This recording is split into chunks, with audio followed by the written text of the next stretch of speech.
I never anticipated that my life would take such a dramatic shift. Growing up in New York, I was accustomed to the fast-paced lifestyle, but nothing could have prepared me for the betrayal I was about to uncover. My name is Ryan, and this is the story of how my stepmother shattered everything I once believed about family, love, and trust. My parents divorced when I was 8. My mother moved to another state, and I stayed with my father, Mark, a diligent businessman who dedicated all his time to growing his company. He was always busy, often leaving before dawn and returning late at night. For years, it was just the two of us, until one day he introduced me to Olivia. She was incredibly beautiful, at least a decade younger than my father, with a natural charm that drew people to her. I was 16 when they married. At first, she tried to bond with me, acting like the caring mother figure I had never asked for. But something always felt wrong. Her kindness seemed forced, and her affection appeared calculated. I never fully let my guard down. By the time I turned 21, I had learned to live with her presence. Our interactions were cordial but distant. My father, however, adored her. He believed she was his second chance at happiness, his reward after years of solitude, but I had doubts. It all began with small things: the way she lingered in conversations with other men at social events, the way she dressed when my father wasn't around, and the way she sometimes smiled at me too warm, too flirtatious. I ignored it, convincing myself I was overreacting. Then, the arguments started. I often heard them late at night when I couldn't sleep. My father's voice sounded tired and defeated, while Olivia's was sharp and full of frustration. She complained about feeling neglected, about his long work hours, and about being trapped in a life she hadn't chosen. One night, after returning from a friend's house, I saw Olivia on the balcony, speaking to someone on the phone. She didn't notice me, and I didn't intend to eavesdrop, but something in her quiet tone made me pause. "I can't do this anymore," she whispered. "He has no idea. Yes, tomorrow night, he'll be out of town." My stomach twisted. Who was she talking to? My father? Another man? I told myself not to jump to conclusions. It could just be a misunderstanding. But deep down, I knew the truth was far worse. The next day, my father packed his bags for a weekend business trip. Olivia kissed him goodbye at the door, her expression soft and convincing. I watched, repulsed by how easily she played the devoted wife. That night, I locked myself in my room, overwhelmed with unease. I tried to distract myself with a book or a movie, anything to take my mind off it, but my thoughts kept returning to Olivia's whispered words. After midnight, I got up to use the bathroom. The apartment was silent except for the distant hum of traffic. As I washed my hands, I heard something faint rustling, followed by a soft laugh. I froze. It was coming from my father's bedroom. My heart pounded in my chest. Could it be? I stepped out quietly, my feet barely making a sound on the floor. The bedroom door was slightly ajar. I wasn't sure if I wanted to look, but I couldn't stop myself. Then I heard a man's voice, deep, familiar. My heart sank. I peered through the gap between the door and the frame. What I saw made my stomach turn. Olivia wasn't alone. I could hardly breathe. My hands clenched into fists as I watched Olivia with a man I recognized instantly: my father's best friend, Daniel.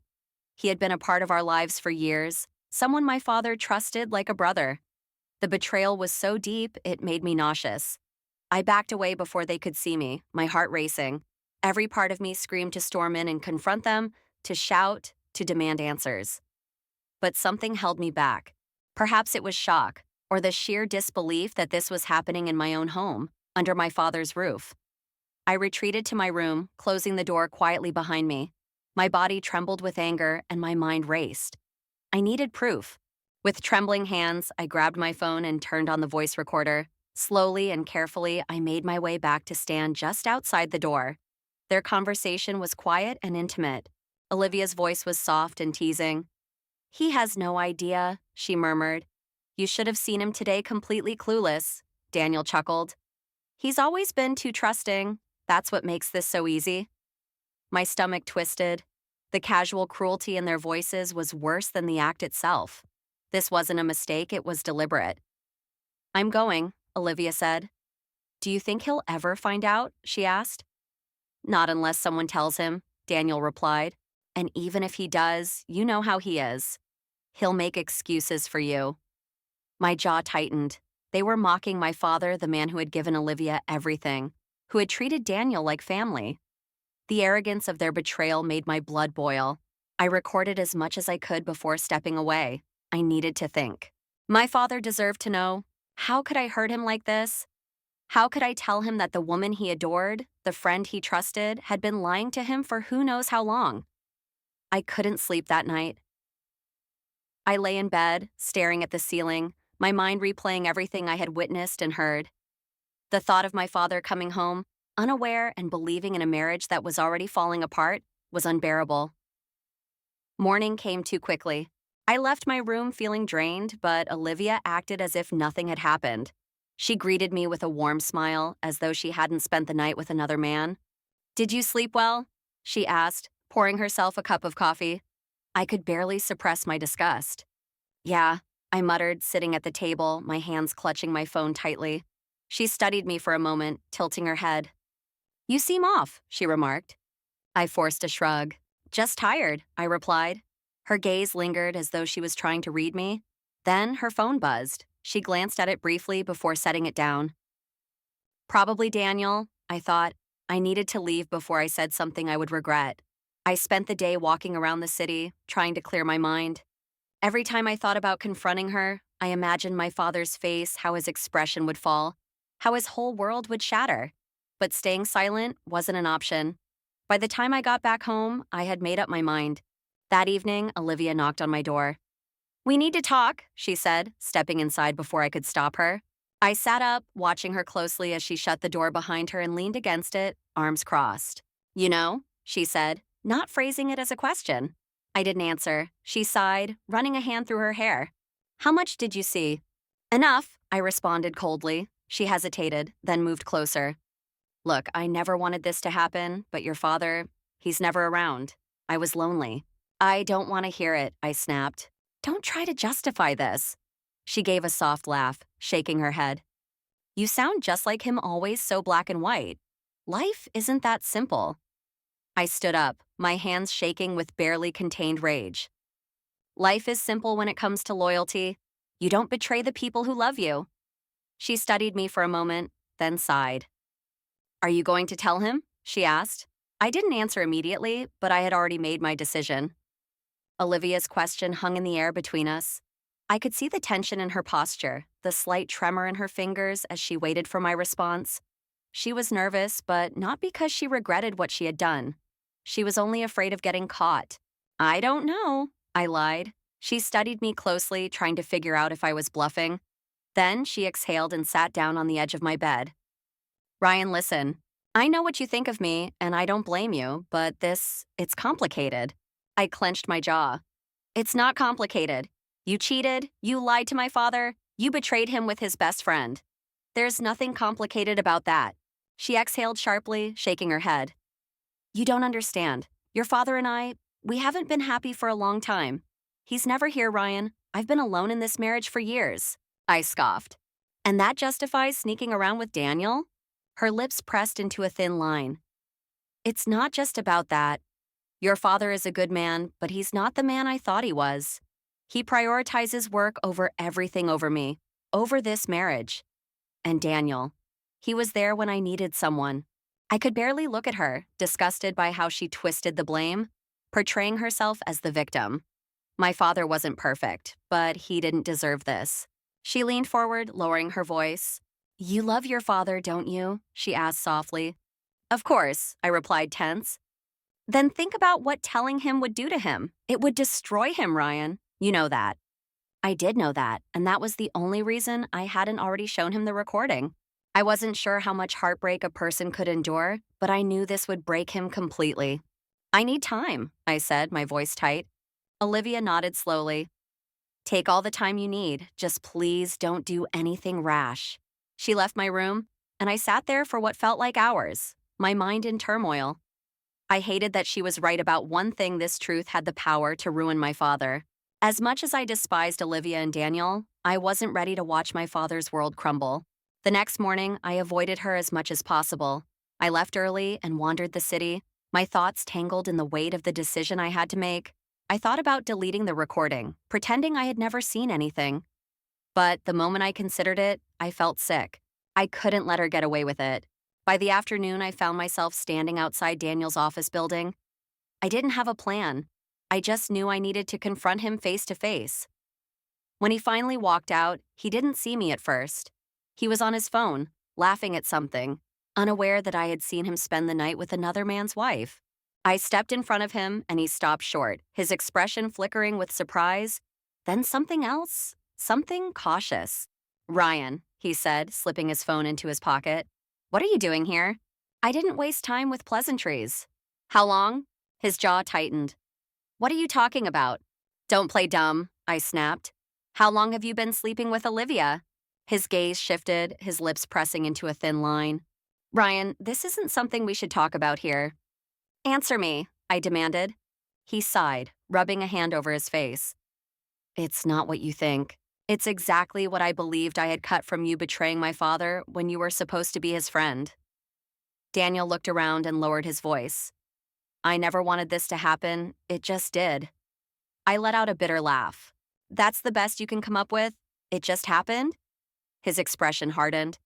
"Look, you're young. You don't grasp how complex relationships can get." I clenched my fists. "What I understand is that you're a liar and a coward." He exhaled sharply, shaking his head. "Ryan, I care about Olivia. This isn't just some meaningless fling. Your father and she, they've been falling apart for years. You just haven't noticed." I glared at him, repulsed. He sounded just like her, offering excuses to justify betrayal. I recorded everything, speaking with icy detachment. His eyes widened slightly, and for the first time, I saw fear in them. I stepped closer. "So, tell me, Daniel, what do you think my father will say when he hears this?" Daniel's face went pale, his confidence faltering for the first time. I knew he realized the gravity of what I was holding over him. He opened his mouth to speak, but no words came out. I didn't wait for him to find them. "You don't get to brush this off," I said, my voice unwavering. "You don't get to make excuses. You betrayed my father, and now you're going to face the consequences." He swallowed hard. "Ryan, listen, we can figure this out. There's no need to ruin everything." I shook my head. "You've already ruined everything?"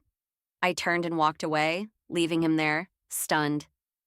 My mind was set. I wasn't going to let them manipulate me into keeping their secret. That night, when my father returned home, I felt a knot in my stomach. He looked exhausted, like he always did after a long business trip. He smiled at me as he placed his briefcase down. "Hey, kid, how's everything?" I stared at him, my throat tight. He had no idea, no clue that his world was about to collapse. "Dad," I said, my voice hoarse, "we need to talk." His smile faded as he studied me closely, then nodded. "All right, what's going on?" I took a deep breath, gripping my phone tightly in my hand. "It's about Olivia." His expression darkened slightly, but he remained calm. "What about her?" I hesitated for only a second before pressing play. The room filled with the sound of Olivia's soft laughter, Daniel's low, smug voice. My father's face shifted as he listened, first confusion, then disbelief, and finally, a pain so intense it made my chest ache. When the recording ended, there was a heavy silence. He sat there motionless, his hands clenched into fists. His breathing was slow and controlled, but I could see the devastation in his eyes. "How long?" he asked, his voice barely a whisper. "I don't know for sure," I admitted. "But it's been going on for a while." He exhaled sharply, leaning back on the couch. His jaw tightened, and for a moment I thought he might break down, but he didn't. Instead, he nodded slowly, as if processing the pain and turning it into something else. Something cold. Something final. "Thank you for telling me," he said finally. I exhaled, not realizing I had been holding my breath. "I didn't know if I should. I didn't want to hurt you." He forced a weak smile. "You didn't hurt me, son." "They did." I could see the burden of betrayal settling on his shoulders, but I also saw something else. Strength. My father wasn't weak, and he wasn't going to let this break him. The confrontation that followed was harsh. My father waited until Olivia came home, then calmly asked her to sit down. She must have sensed something was wrong because she hesitated when she saw the phone on the table. Her face drained of color. "You lied to me," my father said, his voice steady but firm. Olivia opened her mouth, but he raised a hand. I don't want to hear excuses. I just want to hear the truth. Her lips quivered. Stop, he interrupted. I already know everything.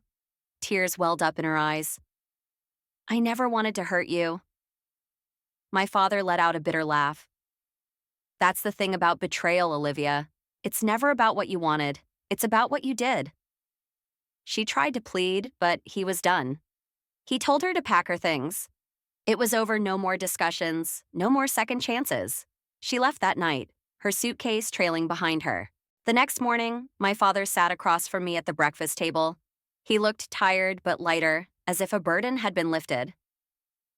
I'm sorry you had to be the one to tell me, he said. I couldn't keep it from you, I replied. He nodded slowly. You did the right thing. And in that moment, I understood. No matter how painful the truth was, it was always better than living a lie. Lydia had always felt trapped in her own house. Her father, Darcy, was so controlling it felt suffocating. He wasn't unkind, but his high expectations weighed on her, making her crave freedom.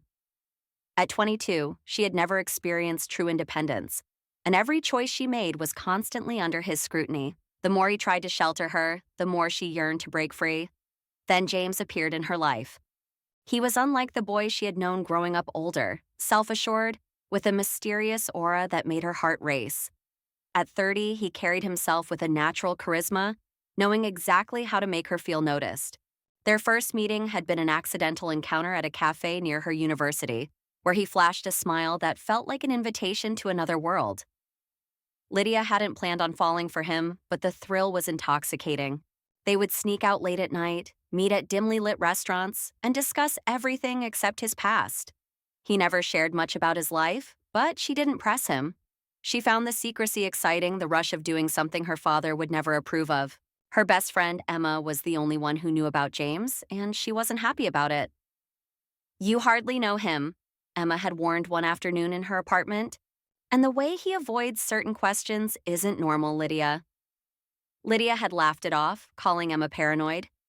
He's just private. Not everyone opens up on the first date. But Emma wasn't convinced. Just be careful. Some people aren't who they claim to be. Lydia didn't want to hear it. She was too caught up in the excitement, the stolen kisses, whispered promises, and the feeling of finally doing something for herself. The secrecy only added to the thrill. One evening, Darcy announced he had a business dinner and wouldn't be home until late. It was the perfect chance. She texted James right away, and within an hour, he was waiting outside her house. Her heart raced as she let him in, making sure to keep the lights low. They crept upstairs to her room, laughter bubbling out despite their best efforts to keep it quiet. As soon as the door clicked shut, he pulled her into his arms, kissing her as though he'd been waiting all day. Everything felt perfect until it didn't. A noise from downstairs made her freeze, the unmistakable creak of the front door. Her stomach dropped. Darcy was home. Panic surged as she shoved James away, her eyes wide with fear. You have to hide, she whispered urgently. James hesitated for a moment, then darted into the closet just as heavy footsteps started to ascend the stairs. Lydia's hands trembled as she tried to steady herself, sitting on the edge of her bed, pretending to scroll through her phone. The door swung open. Darcy stood in the doorway, his sharp eyes scanning the room. Why is your door closed? He asked. Lydia forced a smile. Just studying, she replied, her voice steady despite the pounding of her heart. His gaze lingered on her suspiciously. I thought I heard voices. Her pulse hammered in her ears. Probably the TV downstairs, she muttered. For a moment, it seemed like he might leave, but then his expression shifted, something unreadable flashing across his face. Without another word, he stepped inside and reached for the closet door. Lydia's breath caught in her throat as time seemed to slow. Darcy yanked it open, revealing James awkwardly standing among her clothes. The silence that followed was unbearable. Darcy's silence was more oppressive than any shouting could have been. Lydia's hands shook as she watched the storm brewing behind his eyes. Slowly, he stepped forward, locking eyes with her as if seeing her for the first time.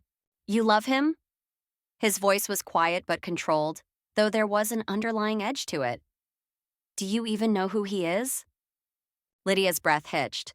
Of course I do, she replied quickly. He's not what you think. He's exactly what I think, Darcy cut her off. And I know this because I've met him before. A chill ran down Lydia's spine. What are you talking about? She asked, her voice trembling. Darcy exhaled sharply, rubbing his temples as if the weight of the moment was too much. James isn't some innocent guy who happened to fall for you, he said. He's using you, Lydia. She shook her head in disbelief. That's not true. You don't even know him. I know him better than you do, Darcy retorted, his voice growing sharper. Years ago, he was involved in something that almost destroyed people I cared about. He lied, manipulated, and walked away without facing any consequences. Lydia's stomach twisted. That doesn't prove anything, she snapped, unwilling to accept his words. Darcy's eyes darkened. Do you even know where he's from? His real last name? What business he's in? Lydia opened her mouth, but no words came. The truth hit her like a slap. She didn't know any of those things. She had never asked. James had always kept their conversations light, filled with sweet words and promises of a bright future. Seeing her hesitation, Darcy pressed on. I did my research when I first saw you with him. His real name isn't James Carter, it's Jacob Sinclair. He's been involved in fraud, blackmail, and worse. Her mind reeled. Number that's not possible. Darcy's expression hardened. Call him. Ask him right now. Lydia fumbled for her phone, her fingers numb. She dialed, praying he would pick up and prove her father wrong. The phone rang once, twice, then went to voicemail. Try again, Darcy said coldly. She did. Still no answer. Tears burned her eyes as doubt crept in. This couldn't be happening. James wasn't a liar. He couldn't be. Darcy stepped toward the door. If you don't believe me, then come with me. Lydia didn't move. She was frozen, torn between the life she thought she had and the truth that was unfolding before her. Her father cast one final glance her way before stepping out, leaving her rooted in place, shaken to the core. Lydia remained motionless, her phone still tightly gripped in her trembling hand as the foundation of her world crumbled piece by piece. Every recollection of James now carried an unsettling weight, the way he dodged her questions, how he skillfully redirected conversations whenever she inquired about his past, and those abrupt, unexplained absences. Had she been blind all along? Her thoughts spiraled as she forced herself to steady her breathing. Maybe James had just been busy. Maybe her father had it wrong. But deep down, she knew the truth Darcy never spoke without evidence. He wouldn't have confronted her unless he was absolutely certain. She had to face reality. Her heart pounding, she grabbed her coat and rushed outside. The city streets felt colder, older than they had before. As she navigated her way toward James's apartment, a place she had visited more times than she could count. She knew his schedule. If he wasn't responding to her calls, he had to be home. By the time she arrived at his building, her fingers were stiff from the chill. She pressed the buzzer for his unit and held her breath. No response. She tried again, this time holding it down longer, but was met with silence. A sinking dread settled deep in her stomach. Just as she turned to walk away, a voice she recognized rang out from the side of the building. Lydia instinctively stepped back into the shadows, peering cautiously around the corner. James was there, but he wasn't alone. A tall, self-assured woman stood beside him, her hand resting on his arm in a way that felt far too intimate. Lydia's breath caught in her throat as she watched them laugh together, their exchange effortless and unguarded. It felt as though the ground had vanished beneath her feet. James cast a quick glance around, ever cautious, before guiding the woman toward his car. Lydia's body moved before her mind could process it. She stepped into view, her voice slicing through the night. James? He froze. The woman at his side turned, her eyebrows lifting in surprise. Lydia didn't spare her a glance. Her focus was solely on the man who had once promised her everything. And for the first time, she saw him for who he really was, not the person she had fallen for, but a stranger. His face flickered with a mixture of shock and calculation before he quickly composed himself. Lydia, what are you doing here? Her voice wavered. You ignored my calls. He hesitated before stepping closer, lowering his voice. This isn't what it looks like. The woman beside him scoffed, folding her arms across her chest. You didn't tell me you had a girlfriend. Lydia's stomach twisted. The truth was staring her in the face, impossible to deny. She had been nothing more than a game to him. James exhaled heavily, running a hand through his hair. Lydia, I never wanted to hurt you, but you weren't supposed to find out this way. A bitter laugh escaped her lips. So it's true. He didn't argue. The weight of it all came crashing down on her, the late-night whispers, the stolen moments. None of it had been real. She had been nothing more than a passing distraction. Tears stung her eyes, but she refused to let them fall. Without another word, she turned and walked away. James didn't call after her. She had her answer, and it shattered her. Lydia walked in silence, her mind blank, the night air biting at her skin. The weight of betrayal pressed heavily on her chest with each step she took. She had trusted James, had allowed herself to believe in the illusion he had crafted. But now, all that remained was the devastating truth: she had been deceived. By the time she arrived home, her father was waiting in the living room. His expression was unreadable, his posture rigid as he watched her enter. She shut the door behind her, standing still, unsure of what to say. Darcy was the one to break the silence. "You saw him, didn't you?" She nodded, unable to meet his gaze. "I wanted to be wrong," he admitted, his voice heavy. "But I knew you needed to see it for yourself." Lydia swallowed hard, struggling to keep her emotions in check. "Why didn't you just tell me everything sooner?" His tone was firm but not unkind. "Because I knew you wouldn't listen." He exhaled. "Sometimes the only way to learn is the hard way." Tears welled up in her eyes, but she refused to let them fall. She didn't want pity. "I feel so stupid." "You're not stupid," Darcy reassured her. "You're young. You wanted to believe in love. And there's nothing wrong with that, but love built on deception isn't love at all." She sank onto the couch, her hands gripping her knees. "How do I move on from this?" Darcy sat beside her, his tone softer now. "You remember the pain, you learn from it, and next time, you don't ignore the signs." She thought back to all the warning signs she had brushed aside, the vague explanations, the secrecy, the uneasy feelings she had ignored. Love had made her blind, and now she was paying the price. Her father continued, "I know I've been strict, maybe even too much at times, but it was never about controlling you. It was about keeping you safe." Lydia looked at him then, truly seeing him for the first time. He wasn't just the stern, overbearing presence she had resented. He was a father who had only ever wanted what was best for her. "I should have listened," she whispered. Darcy sighed. "You had to go through it to understand. That's just life. But now you know better." She wiped her eyes, exhaustion settling over her. The pain was still there, but beneath it, something steadier and emerging strength. She had survived the betrayal. She would heal. As she rose to head to bed, her father spoke one last time. "The right person won't make you question where you stand. They won't keep things from you. When it's real, you won't have to fight to belong in their life." She carried his words with her as she lay in bed, staring at the ceiling. Love wasn't meant to be built on secrecy. It wasn't supposed to leave you feeling empty. This wasn't the end of her story. It was a lesson. And next time, she wouldn't make the same mistake.